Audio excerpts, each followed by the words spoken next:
I'd never really at that point been in a hot tub. Oh my God, it was gorgeous. Till I pressed the button. Oh. I pressed the button. I went out into the room to go and get champagne and to say to Chris, come and join me in the jacuzzi. It was going to be so romantic until I walked back in and opened the door and it looked like an Ibiza foam party.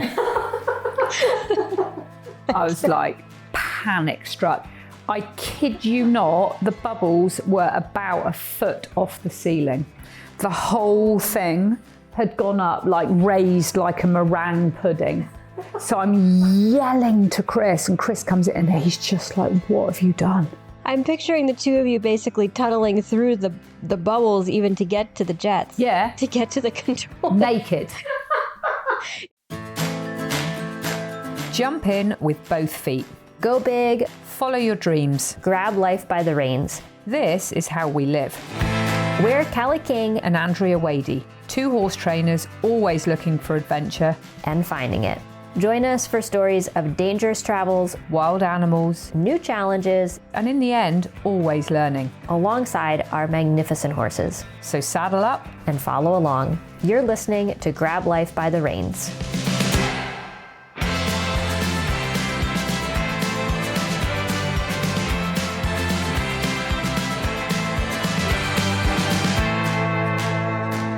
What is it about us and Airbnbs and fire alarms? We've stayed in 2 weeks and managed to set the fire alarms off on both occasions.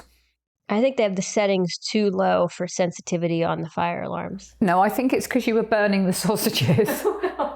Well, they weren't sausages, they were fake sausages, but you were burning them. But this Airbnb is super pleasant, unlike last week's.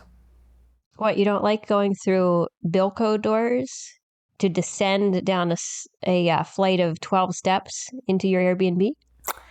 I honestly thought we were going to die. And I know I make lots of jokes. Honest to God, I had it in my head, we were going to die.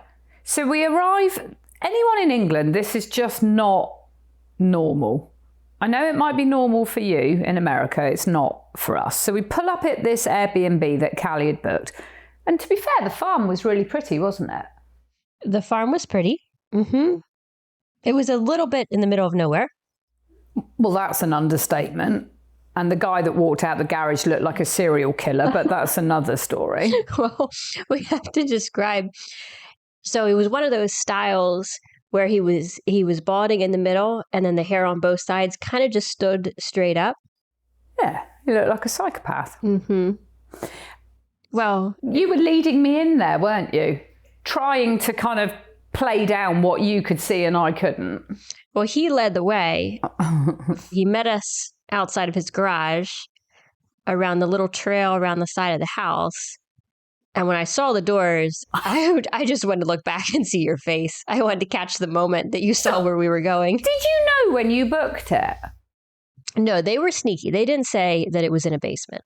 Psycho's basement. So we walk around the corner and Callie's giggling. And I'm looking going, well, I don't see where it is that we're staying. And she walks up to a flat floor that has doors in it. Yeah, in America, we call them Bilko doors. You don't have this in England? No, in England, you call them doors that if you go through there, you're going to die. A dungeon. A dungeon, exactly. So we have to pull open these doors and literally they creak like, eek.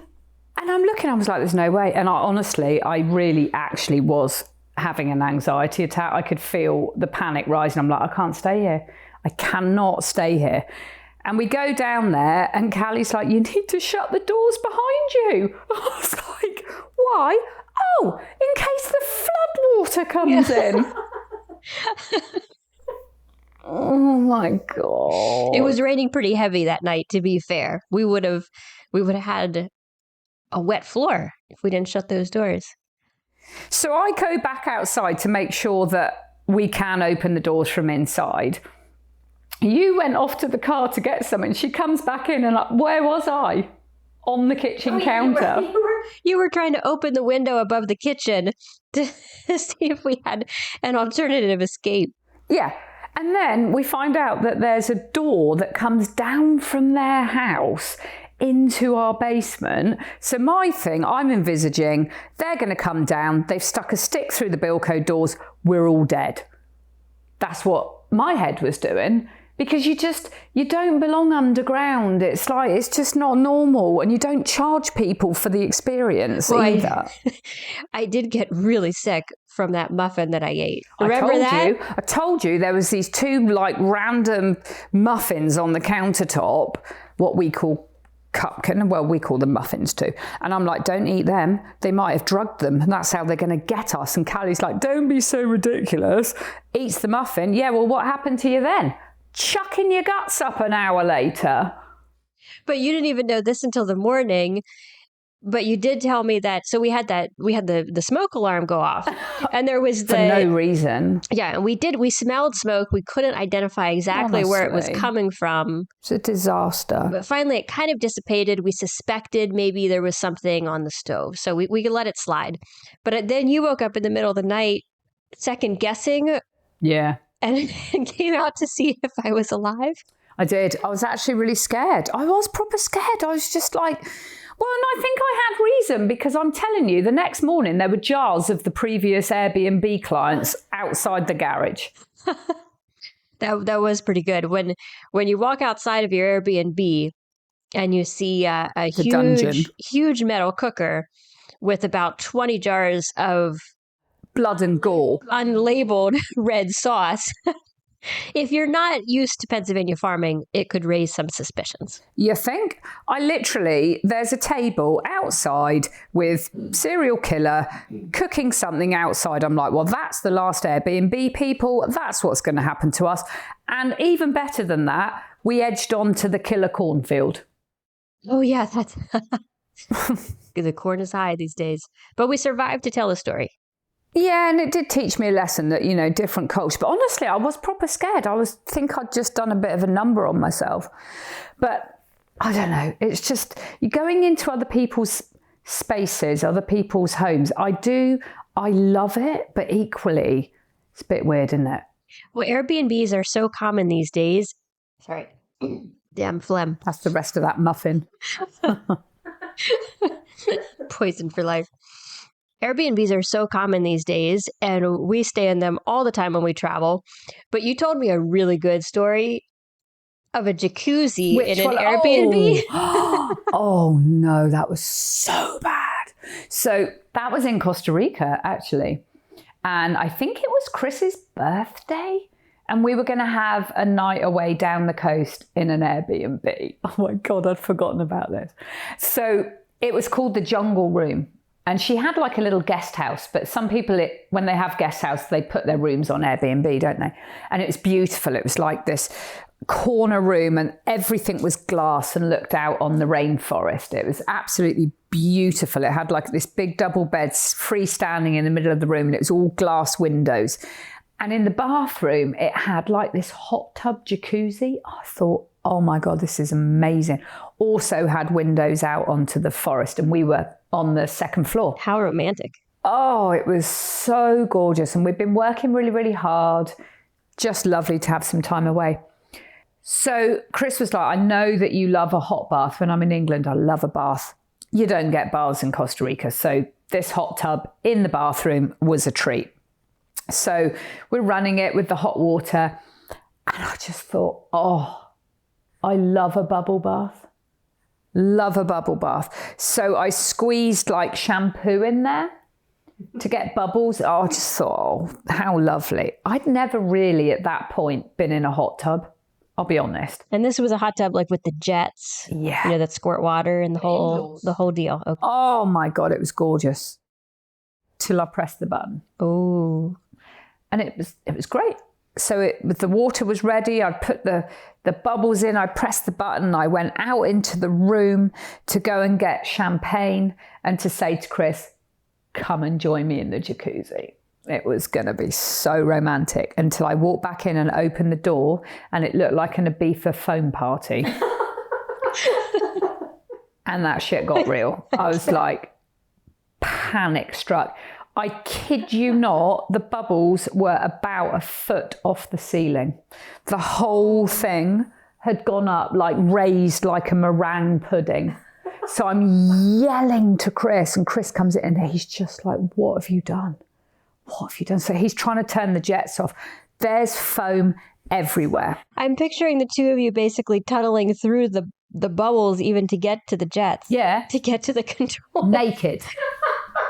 Is it slippery? Is the floor slippery? No, it hadn't really gone on the floor. It had just gone up, like up over the top of the jacuzzi, and it was just growing. It was like a mad science experiment.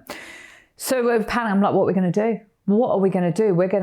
This is going to cost us a fortune. Do you know what I mean? Because we're in this closed unit now with this volcano of foam. So Chris had a brilliant idea. He said, scoop it up and throw it out the window. Genius. So there I am, butt naked, grabbing armfuls of foam and throwing it out the window. Now, I do pride myself on being an environmentalist.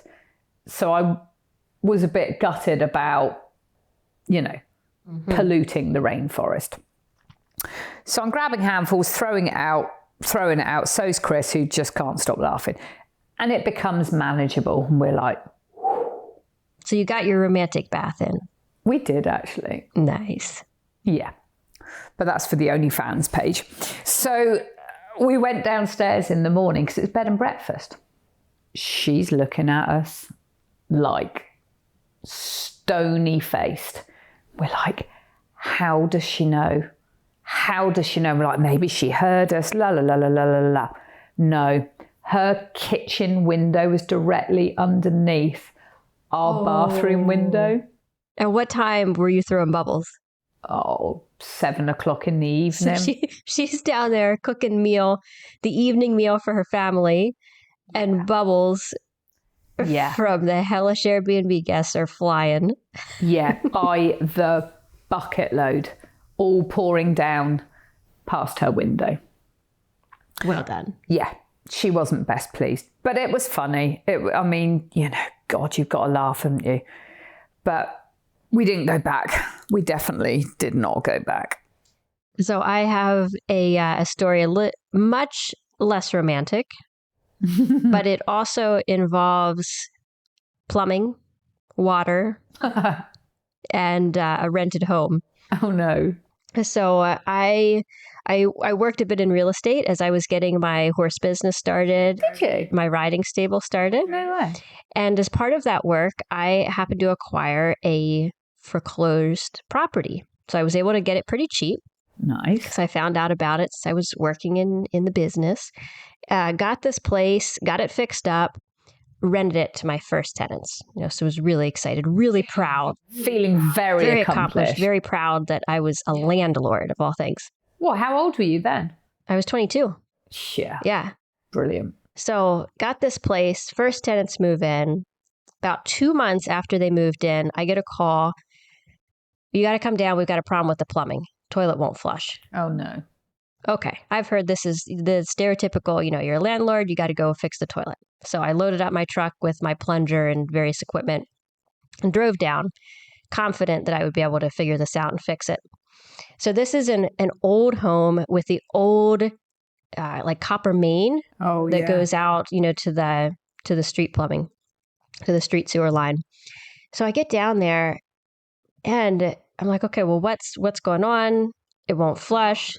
Yeah, they're like, it won't flush. So I walk in and I noticed that there was a strange odor in the home. Oh, no, don't. And then I noticed that there was shavings upstairs. Shavings like horse shavings that you put in a stall? Like wood shavings. Wood chips, yeah. Yeah, so I'm a farm girl. I know what wood shavings look like. And I also then placed the smell to birds of some variety. Oh, no. Like an aviary. Like an aviary. So my tenants had decided to raise ducks in the home, in the upstairs closet. Like you do. Like you do when you live in a townhome. Oh, no. And they were disposing of the duck manure mixed with shavings in the toilet. What is wrong with people? And flushing it. So, Oh no. Did you kick them out? well, first I had a lot of cleaning to do.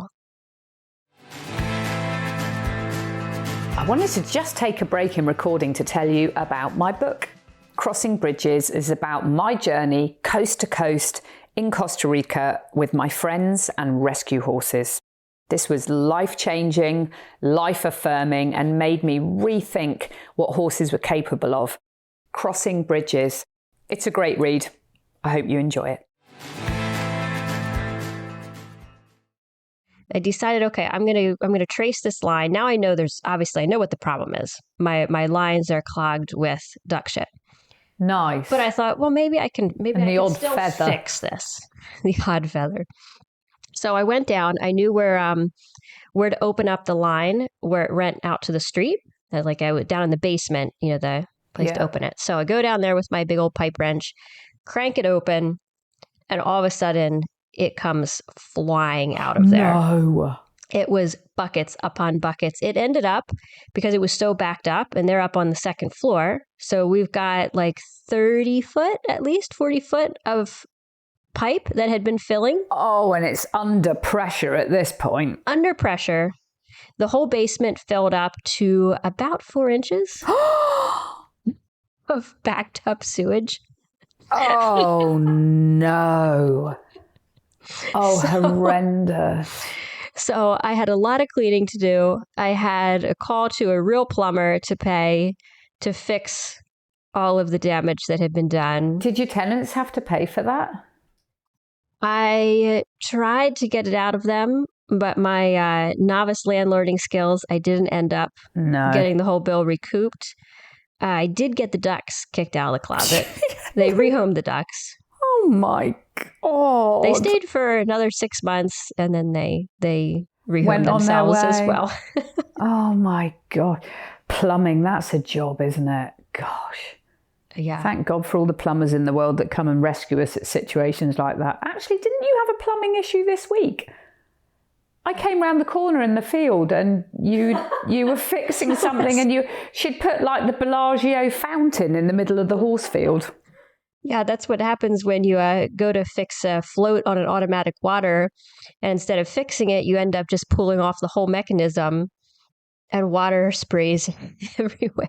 Oh my gosh. Well, there's a bit of a theme here, Cal, you fixing things yourself. I mean, I applaud that. I do applaud that. But what sort of success rate have you got at this point? In the end, it gets fixed. It does, yeah. Maybe not very efficiently. Yeah. But I get the job done. You get the job done. We always used to have a problem actually with water in Costa Rica because obviously it rains like you cannot imagine if you haven't lived in the tropics. The rainy season rain is literally like someone turning a hose on you. And I can remember when we were first setting up the trekking business, and we used to have to dig trenches everywhere to move water to make sure it kept flowing, otherwise everything would flood. And this day was raining so hard, and Chris could see that the water was coming up over the trenches and it had filled up with silt. He was like, we've got to do this now. I was like, oh my gosh. So I have shorts and a t-shirt on because even though it's raining, it's still really warm. Wellies, what do you call wellies? I would call them muck boots. Muck boots, okay. Or rain boots. Rain boots, okay. Wellies in England. So I'm out there in my muck boots, tiny shorts, little vest top, digging for all I'm worth. Chris is round the other side of the tack shed doing his thing. And I'm looking at myself, everything, my clothes are just wringing wet. It's like someone had just turned a tap on my head. And I thought... That sounds like you were ready for the OnlyFans page. I literally was. It wasn't invented then, but if it had, I might have made a fortune because I was a lot younger. Farmer Girls Wet T-shirt contest. Absolutely. Well, Chris came round. He was digging faster than me, and he comes round and he just looks at me and is like, oh dear God, there I was, butt naked in my welly boots, digging my little trench like a trooper because I'm like, well, what's the point of having these clothes on? It's just pointless and it's making me cold. So I took off the clothes, stood in my gum boots and dug a trench like a good farm girl. I love it. When all else fails, get naked. Well, why not, hey? Naked in the rainforest, digging a trench, there's worse things you can do in life. Mosquitoes might have been a pain. Not in that rain, they'd have drowned. They'd have drowned. Better for you. Thank you for listening to Grab Life by the Reins. If you want to see ridiculous photos from our adventures, be the first to know when we release new episodes, and be a part of more shenanigans, join our email family at grablifebythereins.com. We'll see you in the next program.